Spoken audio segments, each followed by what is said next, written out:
Assalamualaikum warahmatullahi wabarakatuh.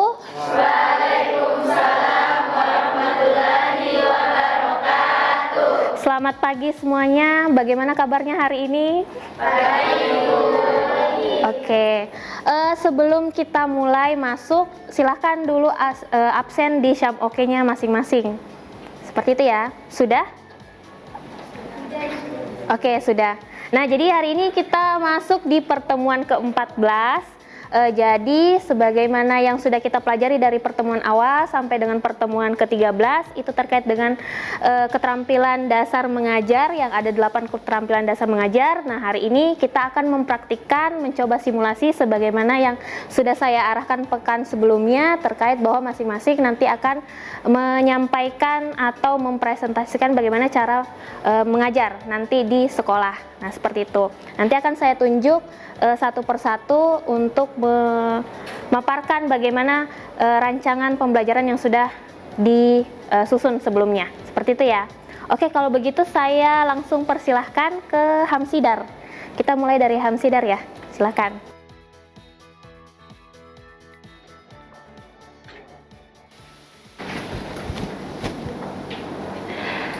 Baik, Assalamualaikum warahmatullahi wabarakatuh. Waalaikumsalam warahmatullahi wabarakatuh.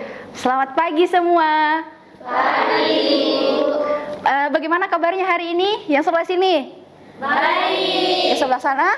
Baik. Oke, baik ya. Oke, sebelum kita masuk pembelajaran, saya akan absen terlebih dahulu. Hari ini Rahma Putri. Hadir, Bu. Oke. Dirgahayu Krisinda. Hadir, Bu. Tiara Aprilia. Hadir, Bu. Ahmad Al-Ghazali. Sakit, Bu. Sakit. Ya.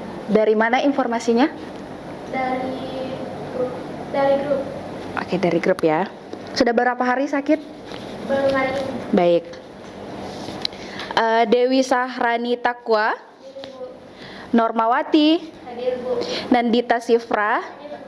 Dina Safina, Hadir, Bu. Andika Pratama, Asisa Asahra, Hadir, Bu. Dwi Gita Cahyani, Nabila Aulia.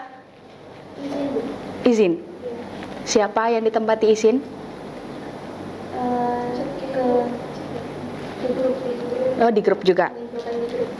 Baik. Nabila Aulia. Tadi Nabila Aulia ya? Oke, Jennifer, Hadir, Bu. Novi Febrianti, Siti Syakina, Hadir, Bu. Mega Agustina, Mega Agustia. Tidak hadir juga. Oh, izin. Alfa, Bu. Alfa? Alfa atau izin? Oke, Alfa ya. Kalian ya yang setuju Alfa. Vanesiana, Muhammad Ahsan. Izin, Bu. Wah, izin juga.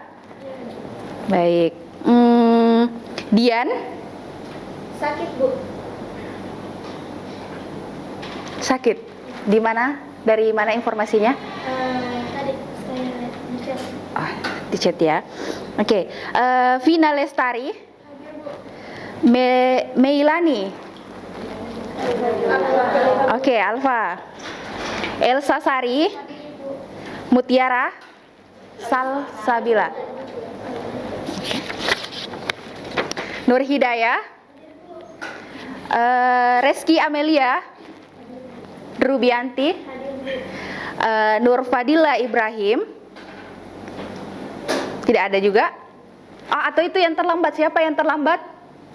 Kamu Nur Fadila. Iya, Ibu. Kenapa terlambat? Kesiangan, Ibu. Kesiangan. Oke, berarti pertemuan selanjutnya atau besok-besok pasang alarm ya.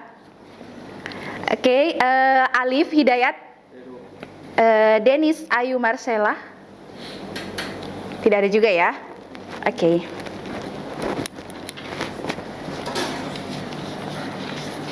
Oke, sebelum kita masuk materi pembelajaran, ada yang masih ingat materi yang kita pelajari pekan lalu? Apa? Ayo. Materi pekan lalu itu tentang fakta dan opini. Fakta dan opini.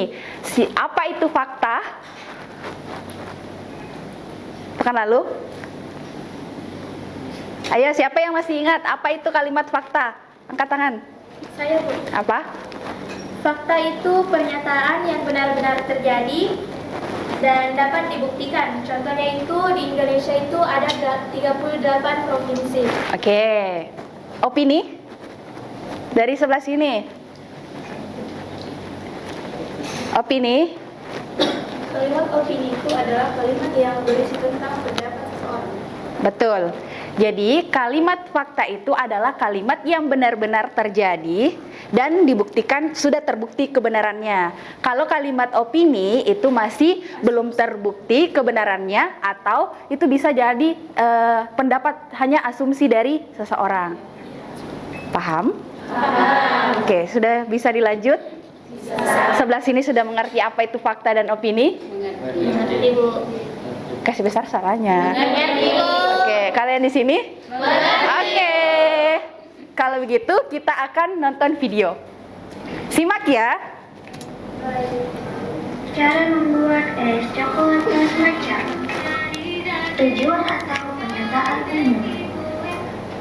Es coklat khas matcha adalah minuman yang sedang viral di masa sekarang. Banyak yang menyukai es coklat khas matcha karena rasa matcha latte-nya yang sangat creamy dan asli berasal dari Italia. Selain itu, es coklat khas matcha juga sangat mudah untuk dibuat. Alat dan bahan. Alat: mangkuk, sendok, panci rebus air, dan gelas. Bahan: 2 sachet coklat tos matcha latte, 2 coklat tos waffle, susu ultra milk 250 ml, 1 gelas air, dan es batu. Langkah-langkah: tuangkan 2 sachet coklat tos matcha latte ke dalam mangkuk yang telah disediakan.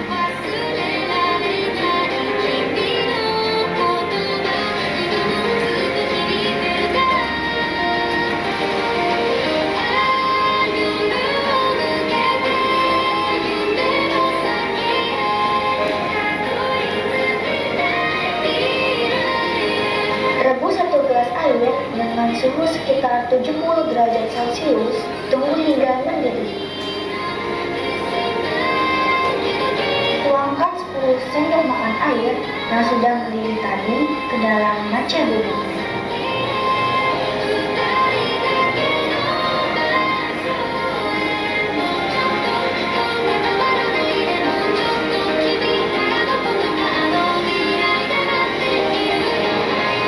Lalu aduk hingga merata.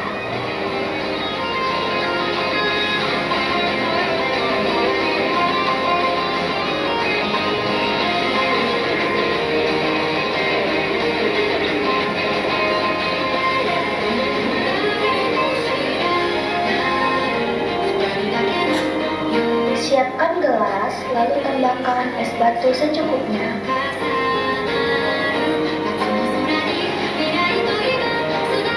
Tuangkan susu ultra milk ke dalam gelas.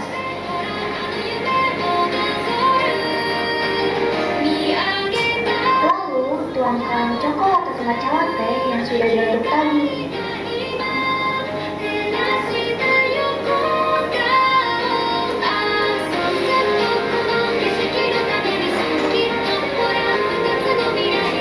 Untuk toppingnya, tambahkan 2 coklat waffle. Lalu taburkan di atasnya.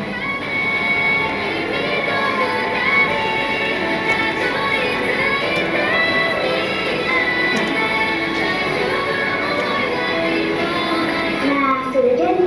Minuman es coklat khas matcha ini rasanya sangat. Nah, dari video cara membuat es coklatos matcha, kira-kira hari ini kita akan belajar tentang apa? Apa? Oke, benar ya. Hari ini kita akan belajar tentang teks prosedur.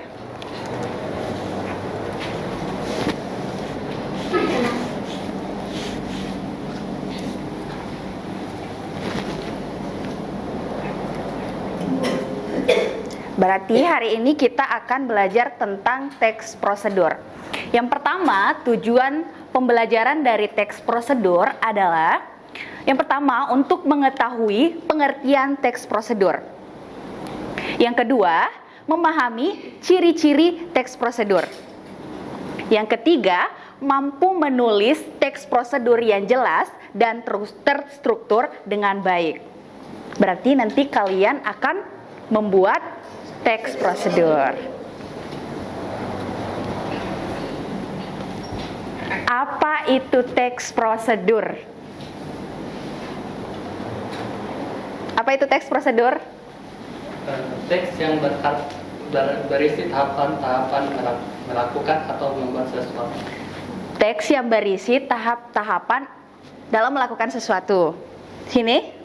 Teks prosedur adalah teks yang berisi langkah-langkah untuk melakukan sesuatu secara sistematis dan berurutan. Oke, teks yang berisi langkah-langkah untuk melakukan sesuatu secara sistematis.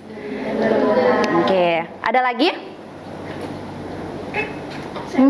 Boleh?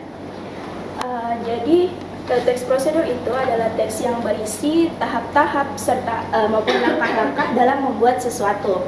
Nah, tujuannya itu untuk mencapai sesuatu dengan langkah-langkah yang teratur. Oke. Benar semua ya yang dikatakan oleh teman-teman kalian bahwa teks prosedur adalah jenis teks yang berisi langkah-langkah atau tahapan yang harus dilakukan untuk mencapai suatu tujuan tertentu. Nah, teks ini biasanya digunakan untuk memberi petunjuk atau instruksi tentang cara melakukan sesuatu baik dalam bentuk tertulis maupun lisan. Sampai di sini sudah mengerti apa itu teks prosedur? Oke. Yang kedua, ada ciri-ciri teks prosedur. Ada yang bisa membacakan? Siapa yang mau jadi sukarelawan?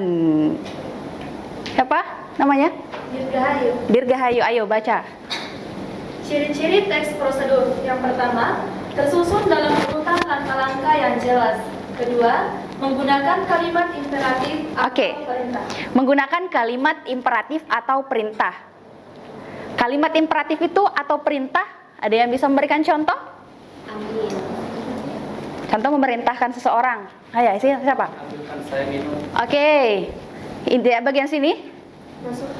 Masukkan. Benar ya. Jadi kalimat imperatif itu adalah kalimat perintah. Nah, dalam teks prosedur itu biasanya ketika masukkanlah air 2 sendok. Nah, itu yang disebut dengan kalimat imperatif.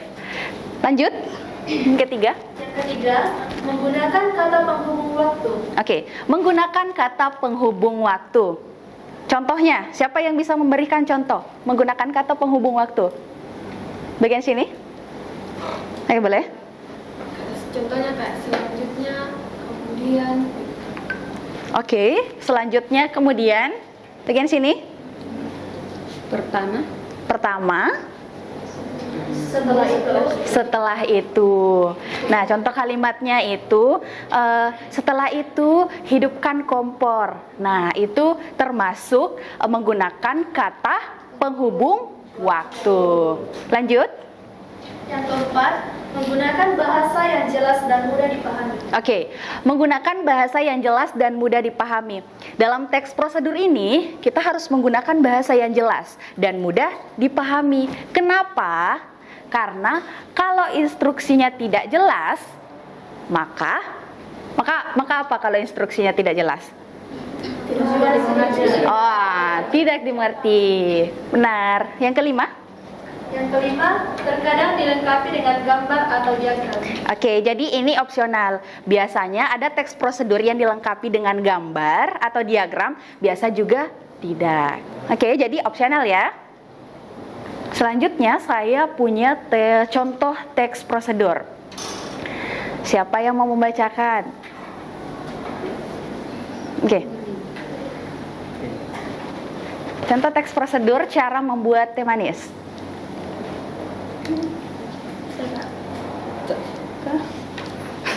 Jangan malu-malu, ayo. Contoh teks prosedur cara membuat teh manis. Yang pertama, siapkan bahan-bahan. Ambil teh celup, air panas, gula pasir, dan gelas. Yang kedua, masukkan teh celup ke dalam gelas. Yang ketiga, tuang air panas ke dalam gelas hingga teh celup terendam. Yang keempat, diamkan selama 3-5 menit agar rasa teh keluar. Yang kelima, tambahkan gula pasir sesuai selera. Yang keenam, aduk hingga gula larut. Yang ketujuh, teh manis siap disajikan. Baik. Setelah tadi dijelaskan tentang pengertian teks prosedur, jenis-jenis teks prosedur, terus ada contoh teks prosedur, apakah kalian mengerti dengan penjelasan tersebut atau malah ada pertanyaan? Bagaimana jika strukturnya tidak jelas? Kayak lebih memasak air terlebih dahulu, lalu menuangkan gula pasir ke dalam gelas, yang seperti itu, Kak. Oke. Dari pertanyaan siapa? Alif Hidayat. Alif. Saya harap ada yang bisa menjawab karena tadi sudah dijelaskan. Bagian sini. Ayo. Kalau misalnya katanya strukturnya tidak jelas, kira-kira apa yang terjadi? Boleh? Kalau misalnya strukturnya tidak jelas atau tidak berurutan, pasti tujuannya pasti tidak akan tercapai karena teks prosedur itu adalah langkah-langkah. Langkah itu pasti berurutan dan sistematis. Setuju dengan pendapat Tiara? Yang di sini? Setuju. Jadi benar yang dikatakan Tiara bahwa ketika strukturnya tidak jelas, maka tujuannya tidak tercapai. Ada lagi pertanyaan sebelum kita lanjut? Sudah tidak ada? Yakin? Apa? Ayo. Apakah dalam penulisan teks prosedur harus menggunakan bahasa baku yang baik dan benar? Oke, siapa namanya? Andika. Andika Pratama. Dari sini, ada yang bisa menjawab pertanyaan Andika? Katanya apakah harus menggunakan bahasa baku atau bahasa tidak baku? Saya Boleh. tidak selamanya kita harus menggunakan bahasa baku, karena agar teks prosedur ini lebih mudah dimengerti oleh orang lain ataupun audiens yang ingin melakukan tahapan-tahapan yang telah kita struktur tersebut. Ada jawaban yang lain? Ada jawaban yang lain? Sedikit. Tunggu ya, tunggu. Agar bahasanya itu mudah dipahami. Yang penting bahasanya mudah dipahami. Tadi tidak selamanya menggunakan bahasa baku. Ada yang lain? Sebelah sini, kenapa tidak ada suaranya di sebelah sini? Tiara, siapa lagi? Ini siapa? Dirgahayu. Menurut saya tidak harus baku karena bisa saja kita memberikan struktur itu tidak melalui tulisan. Misalnya kita mengungkapkan secara langsung. Oke, secara lisan berarti ya. Benar semua jawabannya benar. Tidak seharusnya menggunakan bahasa baku, tapi lebih baiknya menggunakan bahasa baku karena tidak semua orang, semisal kalian menggunakan bahasa Makassar, logat Makassar di dalam tulisan itu, tidak bisa orang Jawa mengerti. Tidak semua. Kalau misalnya kalian masukkan mie, nanti dia kasih masuk mie, kan? Iya, jadi lebih baik menggunakan bahasa baku yang jelas, terstruktur dan mudah dipahami. Oke? Setuju? Setuju. Andika setuju? Oke. Kita lanjut ya. Buatlah kelompok minimal 2 orang per kelompok. Berarti 1, 2, 3, 4. 5, 6, 7, 8, 9, 10, 11, 12, 13, 14. Nah, setelah membuat kelompok dengan teman sebangku, buatlah tugas teks prosedur dengan teman kelompokmu yang temanya cara membuat nasi goreng.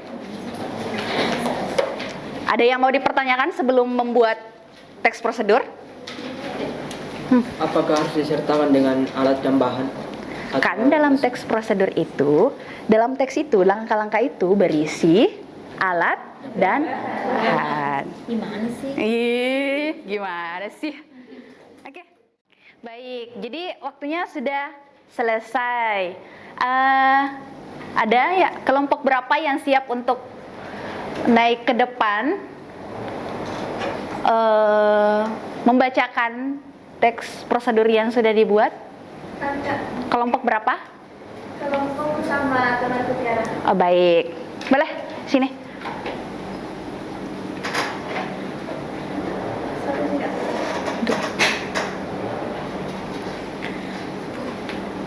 Baik.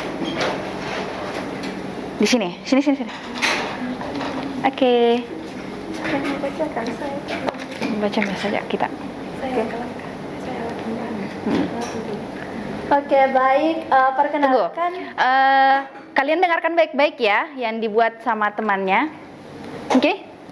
Oke, baik. Perkenalkan, nama saya Dirgahayu Krisinda dan teman saya. Perkenalkan, nama saya Tiara Aprilia. Oke, tadi sudah kita dengarkan teks prosedur. Nah, di sini dari apa? Dari contohnya membuat teks prosedur nasi goreng. Nah, apa sih tujuan dari membuat nasi goreng? Yaitu memanfaatkan nasi sisa dari hari sebelumnya atau mencegah pemborosan makanan. Kami akan memberikan alat dan bahan serta langkah-langkah. Saya berikan kepada teman saya dahulu. Oke, menurut apa yang teks prosedur membuat nasi goreng versi kami. Alat dan bahan yang kami gunakan yaitu wajan, spatula, kompor, 1 piring nasi putih, 2 siung bawang putih dicincang, dan 3 siung bawang merah juga dicincang, 1 butir telur, 1 bawang daun diiris, dan 1 atau 2 sendok makan kecap manis, garam secukupnya, dan minyak goreng secukupnya. Kemudian langkah-langkah saya berikan kepada teman. Baik, saya membacakan langkah-langkah. Nah, yang pertama, panaskan sedikit minyak di dalam wajan. Yang kedua, masukkan bawang merah dan bawang putih, lalu tumis hingga harum. Yang ketiga, geser bumbu di pinggir wajan. Kemudian, pecahkan telur dan orak-arik hingga matang. Dan yang keempat, masukkan nasi putih ke dalam wajan dan aduk rata dengan telur serta bumbu. Yang kelima, tambahkan kecap manis dan garam, lalu aduk hingga semua bahan tercampur dan warna nasi memerah, atau kalau kita tambahkan sedikit kunyit, itu akan berwarna kuning. Dan yang keenam, masukkan daun bawang, kemudian aduk kembali sampai nasi goreng matang dan harum. Dan yang terakhir, angkat dan sajikan selagi masih hangat. Oke, tepuk tangan dulu. Terima kasih ya kelompoknya Tiara. Baik, jadi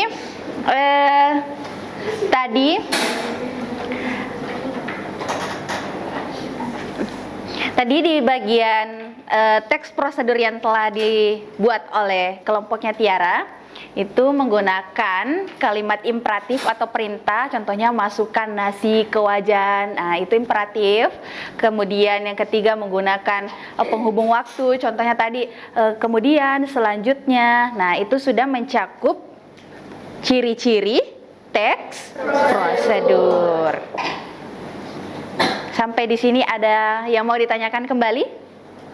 Atau sudah mengerti semua? Ngerti. Baik, hari ini ada yang bisa menyimpulkan pembelajaran kita? Ya, ada yang bisa menyimpulkan pembelajaran kita hari ini tentang teks prosedur? Boleh. Oke, saya akan menyimpulkan materi kita dari teks prosedur. Nah, teks prosedur itu jenis teks yang berisi kalimat perintah atau langkah-langkah yang disusun secara sistematis sehingga orang-orang akan melihat langkah-langkah tersebut dan tujuannya akan tercapai. Nah, di dalam teks prosedur itu terdapat seperti yang saya katakan tadi, kalimat imperatif atau perintah seperti ambilkan, masukkan, dan sebagainya. Kemudian di dalamnya terdapat kata penghubung waktu seperti selanjutnya, setelah itu, pertama, dan kemudian. Nah, di dalam teks prosedur itu juga harus menggunakan bahasa baku dan harus jelas sehingga orang-orang mudah memahaminya. Mungkin Baik, terima kasih. Sudah jelas ya pembelajaran kita hari ini. Sudah mengerti semua tentang teks prosedur, apa itu teks prosedur, bagaimana ciri-ciri teks prosedur, apa saja ciri-cirinya, terus cara membuat atau menulis teks prosedur. Kalian sudah paham. Jadi nanti kalau ada yang tanya, apa itu teks prosedur? Berarti kalian sudah siap untuk menjawab. Baik, itu saja pembelajaran kita hari ini mengenai teks prosedur. Minggu depan kita akan melangkah ke pembelajaran teks deskripsi. Jadi kalian harus baca-baca mengenai teks deskripsi. Minggu depan kita akan belajar tentang teks deskripsi. Oke? Oke, baik. Terima kasih semua. Assalamualaikum warahmatullahi wabarakatuh. Waalaikumsalam warahmatullahi wabarakatuh.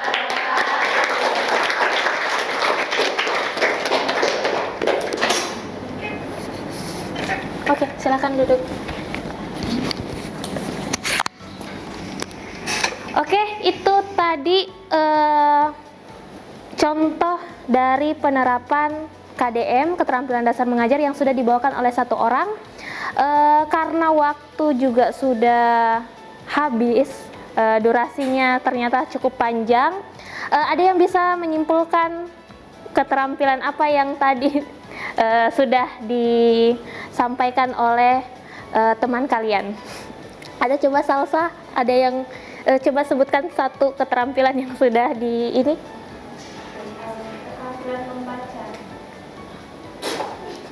Keterampilan membaca, kemudian menulis, apa? Ya, ada keterampilan menjelaskan, tadi sudah di pertama. Kemudian ada tadi diskusi kelompok, bagaimana nanti kalian mengelola kelas ketika membentuk kelompok-kelompok kecil. Kemudian apa lagi? Apresiasi. Ya, apresiasi, tadi kalian tepuk tangan. Nah, persepsi juga dan seterusnya pada saat penayangan video. Dan apa lagi? Ya, menyimak itu juga termasuk, tapi bukan keterampilan dasar mengajar. Oke, ada juga tadi menutup, membuka, itu semua yang nanti akan kalian praktikkan ketika kalian real teaching nanti di sekolah, insya Allah. Oke, itu saja yang bisa kita praktikkan untuk hari ini. Nanti untuk pertemuan selanjutnya nanti akan ditampil lagi satu orang yang nanti akan ditunjuk sebelum hari H untuk mempersiapkan rancangan pembelajarannya sebelum nanti praktik lagi di depan. Oke, kalau begitu saya tutup.